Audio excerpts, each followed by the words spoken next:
Brad, do you have somebody, or do you want me to go? Oh yeah, for sure. I got to get my propaganda out there.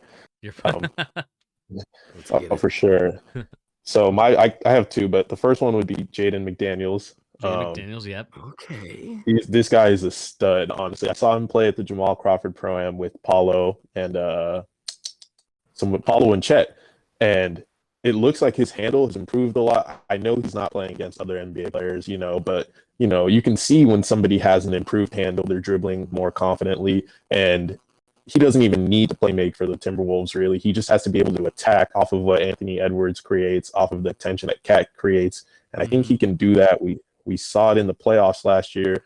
I don't think he's going to be like an all-star, but I think he'll go from fringe role player to like one of the best two-way wings in the league. Like that's how good he is. His value is going to be ridiculous.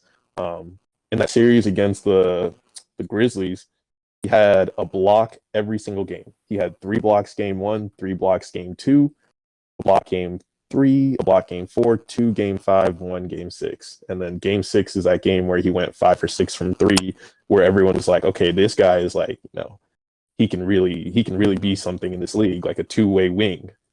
I think once you start going down the list of two-way wings, like you mentioned Jay Crowder earlier, Bernie, I think once you start going down that list, it starts to like you have your Tatums, you have your Kawhis, but Jaden McDaniels is somewhere in that I think he will be in that 10 to 15 range of two-way players. Okay. Yeah, he's like that for real. He can play offside rim protection because he has an insane wingspan. He can shoot. He can put it on the ground. I like Jaden McDaniels a lot for that team, and he'll start since they traded Vando.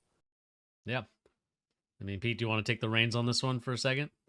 Mr. Untouchable himself, Jaden McDaniels. I mean, this is why we need to start calling him this. He was untouchable in the Rudy Gobert trade. They said that. They made it very clear we'd rather give you a first-round pick than get rid of Jaden McDaniels. Mm-hmm. People clowned on the Timberwolves for doing that.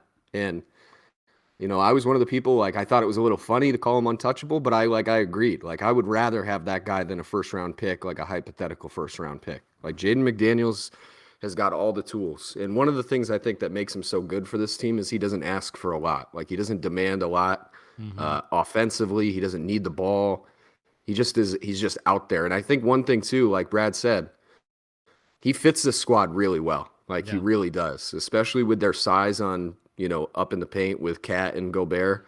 He's just going to have a lot of open looks. He's going to have a lot of mismatches, I think, because he's a big dude. I like it. I agree with Brad. Totally. I think Jaden McDaniels is due for a big season. That's why, I told you, Bernie, I think Minnesota is like a sleeper. If things go right for this team, whether or not you think they can win the championship, they're going to be a disgusting regular season team. They're going to be able to just crank off wins all season with their defense and size. They're just a bad matchup for a lot of teams. So I like them to be like a top 3 sneaky seed in the West. I'm not saying I think they can win, but I think they can go pretty far. Yeah. Yeah, I mean, I agree with you there. I mean, Jaden McDaniels, again, like Brad said, a guy that not a lot of people talk about. Again, he's one of those guys, like in the Pro-Ams, he plays really well. And I think that's where, again, you could see from year one in 2020, going from 6.8 to even 9.2 the next year in the 21-22 season. Just the point totals that he kind of creates.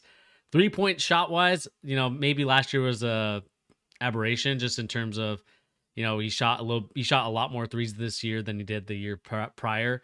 But again, for a guy, I will always be a fan of people that can shoot over 80% from the free throw line. He's one of those guys. I know it's a weird kind of stat to look at and be like, oh, it doesn't really, I mean, it helps in terms of, you foul him, he's going to go to the line, knock them down. Exactly.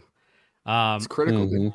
But again, shooting 46%, he's improving every year. So I think that like Brad said perfectly, he's going to be a guy that's going to get now even more opportunities, almost to me similar to like Andrew Wiggins last year, where, Wiggins was more so, took advantage of the fact that, it was Curry, Clay kind of taking some of the, the defensive focus away from him so he could have those one-on-one matchups.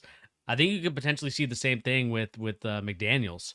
Especially if you like that comparison. Yeah. Well, especially if you have guys like, Anthony Edwards, who's probably, I think that he needs to be kind of the leader or the guy on the team for me personally, for this team to really be like, okay, I can believe in this team a lot more.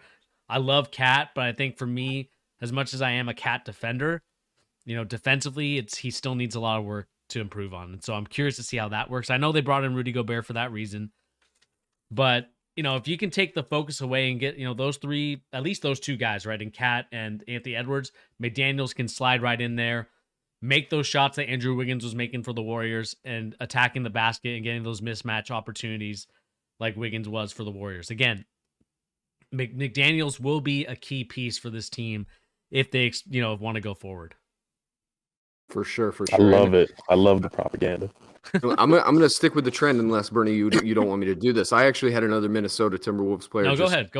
I'll just quickly mention him, just because if we mention somebody from one team, we might as well just clear off our lists of players from that team. I think Naz Reid is another guy people are gonna see this guy and be like, wow, like I can't believe I wasn't paying attention to Naz Reid. Like he is legitimately good.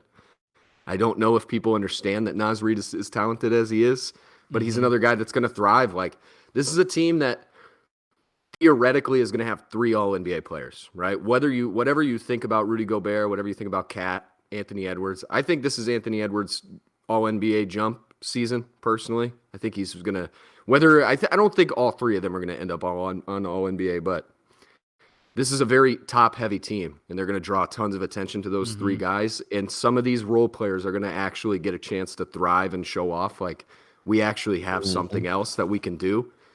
And I think Jaden McDaniels is number 1, but I think Naz Reid is another one too. So I love Naz Reid. I can't help but just advocate. That's my propaganda for this squad.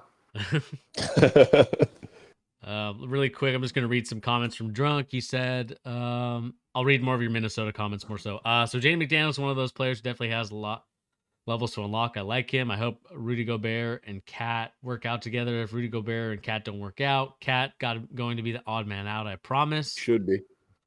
You think Cat's I guess because you traded for Gobert, so it's like kind of I also just, dude, we've gone over Cat forever. I just am not. I don't know. I need to see something more from him. I need to see better decision making from Cat.